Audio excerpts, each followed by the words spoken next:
তৈরি করে দেখাবো বাবুর্চির হাতের চিংড়ি ভুনা। আমি এখানে চিংড়ি মাছ নিয়েছি 10টা। এখন এই চিংড়ি মাছের উপরের খোসাটা আমি ফেলে দিচ্ছি। আপনারা চাইলে খোসা সহ মাছটা রান্না করে নিতে পারবেন। আর আজকের রেসিপিটা আমি সরাসরি বাবুর্চির কাছে দাঁড়িয়ে থেকে সেখান থেকে রেসিপিটা আমি নিয়েছি। এর আগে আমি বাবুর্চির হাতের যে চিকেন রোস্টের ভিডিও দিয়েছিলাম, তো ওই সময়ে আমি বাবুর্চিদের কাছ থেকে এই রেসিপিটাও নিয়েছি। আপনারা চাইলে আমার বাবুর্চির হাতের চিকেন রোস্টের রেসিপিটাও দেখে নিতে পারেন।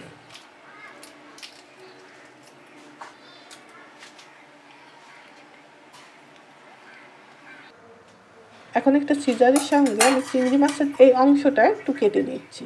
এই কাজটা আপনার সিজারের পরিবর্তে বটি দিয়েও করে নিতে পারবেন। এখন এই যে দেখতে পাচ্ছেন ভিতরের যে কালো অংশটা দেখা যাচ্ছে, এই শীটটা কিন্তু ফেলে দিতে হবে। এখন একে একে আমি সবগুলো চিংড়ি মাছের উপরের খোসাটা উঠিয়ে নিচ্ছি এবং এভাবে করে শীটটা ফেলে দিচ্ছি। আমি আরও একটা মাছ আপনাদেরকে দেখিয়ে দিচ্ছি।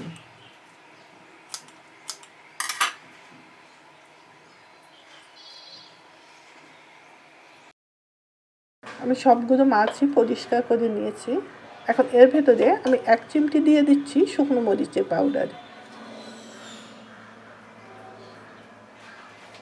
হলুদও দিয়ে দিচ্ছি 1 চিমটি, লবণ দিচ্ছি স্বাদ অনুযায়ী।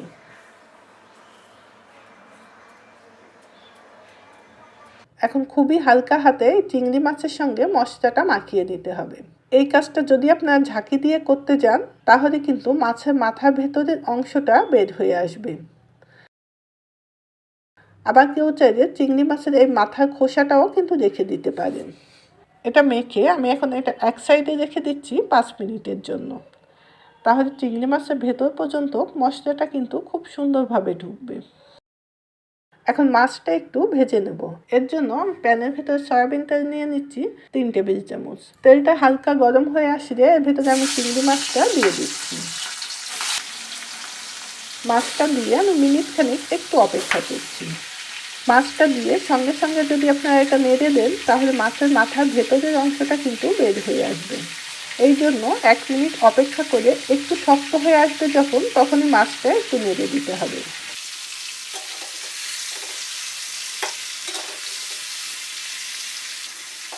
মাছটা উল্টে দিয়ে অপর পাশটা হওয়ার জন্য আমি আবারও অপেক্ষা করছি 1 মিনিটের জন্য।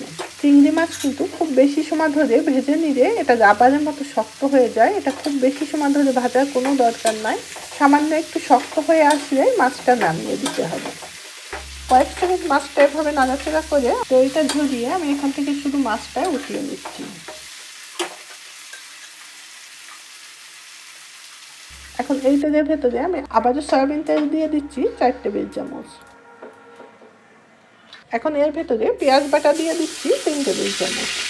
পেঁয়াজটা দিয়ে আমি কয়েক সেকেন্ড একটু ভেজে নিচ্ছি।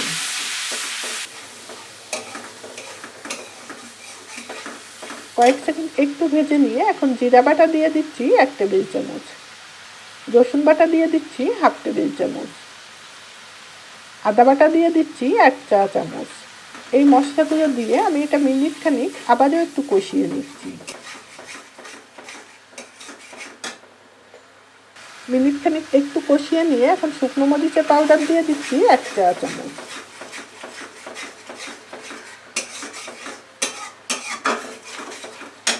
এখন লবণ দিয়ে দিচ্ছি এখানে স্বাদ অনুযায়ী। মাছটা ভাজার সময় যেহেতু আমরা লবণ ব্যবহার করেছি, তাই এই পর্যায়ে লবণটা কিন্তু একটু কম দিতে হবে। হলুদ দিয়ে দিচ্ছি 1/2 চা চামচ। এখন এই মশলাটা আরও 2 থেকে 3 মিনিট সময় ধরে একটু কষিয়ে নিতে হবে। তবে মশলাটা কষানোর সময় গ্যাস কিন্তু মিডিয়ামের থেকেও একটু কম রাখতে হবে। মশলাটা যদি সুন্দরভাবে কষানো না হয়, তাহলে আপনি যেটাই রান্না করেন না কেন, সেটার ভেতরেই কিন্তু মশলার একটা খসখসে ভাব থাকে, যার কারণে খাবারের স্বাদটা কিন্তু অতটা ভালো আসে না। অনেকেই আছি আমরা একই মশলা ব্যবহার করি, তারপরেও কিন্তু এক একজনের রান্নার স্বাদ এক এক রকম আসে। সেটা কারণ হলো এই মশলাটা ঠিকমতো কষানো হয় না। এখন বাটিটা ধুয়ে সামান্য একটু পানি দিয়ে আমি মশলাটা আরও কিছু সময় ধরে কষিয়ে নিচ্ছি। ঢাকনা দিয়ে ঢেকে দিচ্ছি এবং অপেক্ষা করছি পানিটা শুকিয়ে তেলটা উপরে ভেসে ওঠা পর্যন্ত। তবে এরই মাঝে কয়েকবার এসে কিন্তু নেড়ে দিতে হবে, তা নাহলে নিচ থেকে আবার মশলাটা ধরে যাবে।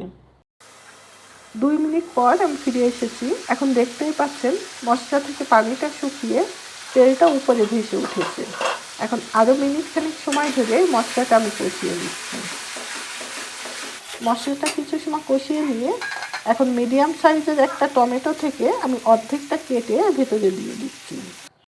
এখন এই টমেটোটা সম্পূর্ণটা নরম হয়ে আসা পর্যন্ত আমি এভাবে মশলাটা কষিয়ে নেব। এই পর্যায়ে কিন্তু কোনো প্রকার পানি দেওয়ার দরকার নাই, এই টমেটো থেকেও বেশ কিছুটা পানি ছেড়ে দিবে। এখন ঢাকনা দিয়ে ঢেকে দিচ্ছি এবং অপেক্ষা করছি টমেটোটা কিছুটা নরম হয়ে আসা পর্যন্ত। টমেটোটা বেশ নরম হয়ে এসেছে। এখন আরও কিছু সময় ধরে এই মশলাটা কিন্তু কষিয়ে নিতে হবে। এটা তত সময় আমি কষিয়ে নেব যত সময় না এই মশলার সঙ্গে টমেটোটা একেবারে মিশে যাচ্ছে। বেশ কিছু সময় ধরে কষিয়ে নেওয়ার পর এখন দেখতেই পাচ্ছেন টমেটো এবং মশলাটা কিন্তু একেবারেই মিশে গিয়েছে। এখন আমি এর ভেতরে আগে থেকে ভেজে রাখা সেই চিংড়ি মাছটা দিয়ে দিচ্ছি। মাছটা দিয়ে আমি আরও মিনিটখানেক এটা এভাবে একটু কষিয়ে নিচ্ছি। যত সময় ধরে মাছটা কষাতে পারবেন এর স্বাদ কিন্তু ততটাই ভালো আসবে। আর এটা কষানোর সময় কিন্তু কোনো প্রকার পানি ব্যবহার করবেন না। এটা খুবই অল্প আছে, একটু সময় নিয়ে মাছটা কষিয়ে নিতে হবে। 2 মিনিট সময় ধরে এটা কষিয়ে নেওয়ার পর এখন এর ভেতরে পরিমাণ মতো পানি দিয়ে দিচ্ছি।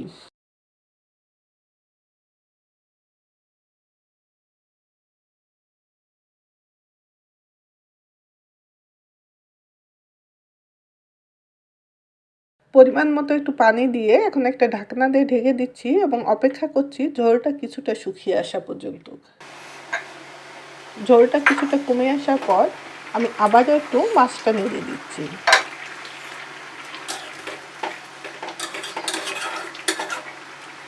আবারও ঢাকনা দিয়ে ঢেকে দিচ্ছি এবং অপেক্ষা করছি ঝোলটা আরও কিছুটা কমে আসা পর্যন্ত। আমি 4-5 মিনিট পর আবারও ফিরে এসেছি। এখন দেখতেই পাচ্ছেন ঝোলটা কিন্তু অনেকটাই কম হয়ে এসেছে। এখন আমি এর ভেতরে টমেটোর সস দিয়ে দিচ্ছি একটা মিনি প্যাকেট। এই পর্যায়ে এসে লবণ এবং মরিচটা চেক করে নিতে হবে। যদি কোনো কিছু কম থাকে তাহলে সেটা এই পর্যায়ে দিয়ে দিতে হবে। কিছুটা লবণ আমার কাছে কম মনে হচ্ছে, তাই আমি আবারও পরিমাণ মতো একটু লবণ দিয়ে দিচ্ছি। লবণটা দিয়ে আমি আবারও একটু নেড়ে দিচ্ছি। আর সঙ্গে দিয়ে দিচ্ছি 3টা কাঁচামরিচ। মরিচের মাথাটা আমি একটু ভেঙে দিয়েছি, এতে করে এই কাঁচামরিচ থেকে খুব সুন্দর একটা ঘ্রাণ বের হবে। আবারও ঢাকনা দিয়ে ঢেকে দিচ্ছি এবং আবারও অপেক্ষা করছি আরও 2 মিনিট। 2 মিনিট পর আমি ফিরে এসেছি। এখন ঢাকনাটা আমি উঠিয়ে নিচ্ছি এবং গ্যাসটা আমি এই পর্যায়ে বন্ধ করে দিচ্ছি। আর দেখতেই পাচ্ছেন মাছের উপরে কিন্তু এখন অনেকটা ঝোল আছে। মাছটা ঠান্ডা হতে হতে কিন্তু এই ঝোলটা আরও বেশ কিছুটা টেনে নেবে। তাই আপনার যেরকম ঝোলটা খেতে পছন্দ করেন তার থেকে একটু বেশি থাকা অবস্থায় এটা গ্যাসের উপর থেকে নামিয়ে নেবেন। আর মাছের কালারটাও দেখতেই পাচ্ছেন কতটা সুন্দর এসেছে। আর এখানে রান্না করার জন্য আমি কিন্তু খুব বেশি একটা মশলা ব্যবহার করিনি। তারপরেও এই টমেটো সসের কারণে মাছের কালার এবং এর স্বাদ একেবারেই চেঞ্জ হয়ে যাবে। তো আমি বাবুর্চিদের কাছে দাঁড়িয়ে থেকে আমি সম্পূর্ণ রান্নাটা দেখেছি এবং ওনাদেরকে কিন্তু আমি দেখেছি ওনারা খুব বেশি একটা মশলা ব্যবহার করে না, তারপরে ওদের প্রতিটা জিনিসই কিন্তু খুবই সুস্বাদু হয়। আমি কয়েকটা রান্না ওনাদের কাছে দাঁড়িয়ে থেকে দেখেছি এবং ওনাদের সঙ্গে যখন আমি এই রান্নার বিষয়ে জানতে চাচ্ছিলাম যে আপনার এত অল্প মশলা দেওয়ার পরেও কেন এত সুস্বাদু হয়, তো ওনারা যেটা জানালো সেটা হচ্ছে মশলাটা কষানো যদি ঠিক মতো না হয় তাহলে কিন্তু সেই খাবারের স্বাদ কখনো ভালো হয় না। এই কথাটা কিন্তু আমার আম্মাও খুব বলে। আমার আম্মার হাতের রান্নাটাও কিন্তু আমাদের বাড়ির সবাই খুবই পছন্দ করে। অতিরিক্ত মশলা দিয়ে রান্না করা খাবার খেতে যে সবসময় সুস্বাদু হবে তাও কিন্তু না। তো রেসিপিটি যদি পছন্দ হয়ে থাকে তাহলে প্রিয়জনের সঙ্গে বেশি বেশি করে শেয়ার করবেন। আরও এরকম নিত্য নতুন রেসিপির আপডেট পাওয়ার জন্য আমাদের চ্যানেলটি অবশ্যই সাবস্ক্রাইব করবেন এবং সাবস্ক্রাইব বাটনের পাশে থাকা ঘন্টাটি বাজিয়ে দিবেন, তাহলে আমি নতুন কোনো রেসিপি আপলোড করার সঙ্গে সঙ্গে আপনারা তার নোটিফিকেশন পেয়ে যাবেন। ধন্যবাদ এত সময় আমাদের সঙ্গে থাকার জন্য। আবারও দেখা হবে নতুন কোনো রেসিপির সঙ্গে।